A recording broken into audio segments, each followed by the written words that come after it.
Welcome to Living Pianos. I'm Robert Estrin, and today's show is so important.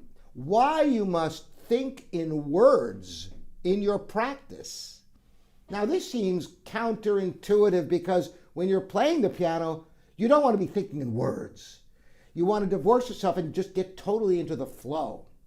And even when you're practicing, you shouldn't be thinking in words, except the one big exception, and this is so important, between repetitions, you absolutely must quantify clearly in words what you want different in the next repetition of what you're doing.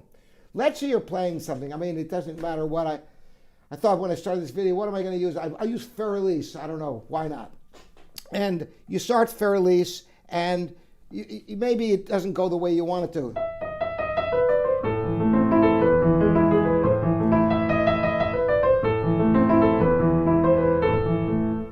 And you say, oh, I don't like that. I'm going to do it again. I can't tell you how many times I see students do that sort of thing, where they just repeat before they've had a chance to even think what they want to have different. Does that sound like something you do? Do you jump right back in and play it again before you've really thought through specifically what you want different? Now, how about this? You get done playing it, and while you could remember what it is you just played, which is the hardest part, by the way, because you played a whole phrase of music. You play the whole piece and try to remember which parts need work. Good luck with that.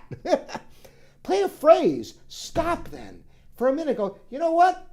I got the notes, but it seemed kind of all the same volume. I'd like to try to make a decrescendo at the end of the phrase. Then you try it again.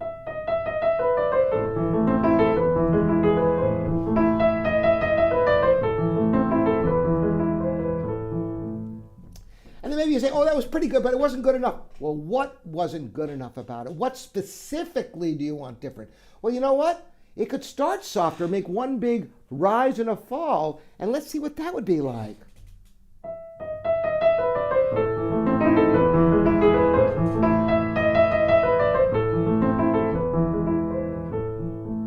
Now you might go, oh, I missed, and I'm going to start again. Well, wait a minute. Wait, slow down. Slow down and really think, though. Is that the only thing that you want different? Was that really the shape of the phrase you wanted? What specifically do you want different in each repetition? That's the way you can really zero in and get the results you're after. If you just keep playing it over and over without stopping to think what you want different, you know what you're doing? You're practicing what you don't want because you haven't had time to think specifically what you do want. More than that, even if you get exactly what you want, how will you know? Will you be sure you got what you want? So, between each repetition, think in words, identify, say it out loud. I must not miss that E over there, and I want to have a smoother phrase that, culminates in a rise and a fall. And then when you try it, you get done, you say, did I achieve what I wanted to achieve? Ask yourself that question. And if not, be specific. What do you want different the next time? That is the secret to real refinement in your playing.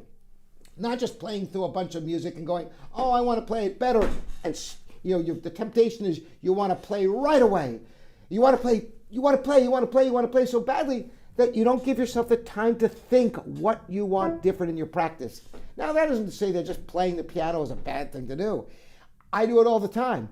Play when you want to play, but when you're practicing, you draw this line. You know you're practicing. Stop yourself when something isn't what you want, and be specific what you want different each and every repetition. And you will see your productivity of your practice excel like you have never seen before. Once again, I'm Robert Estrin. This is livingpianos.com, your online piano resource. Thanks for all the comments. I really appreciate it. And we'll see you all next time.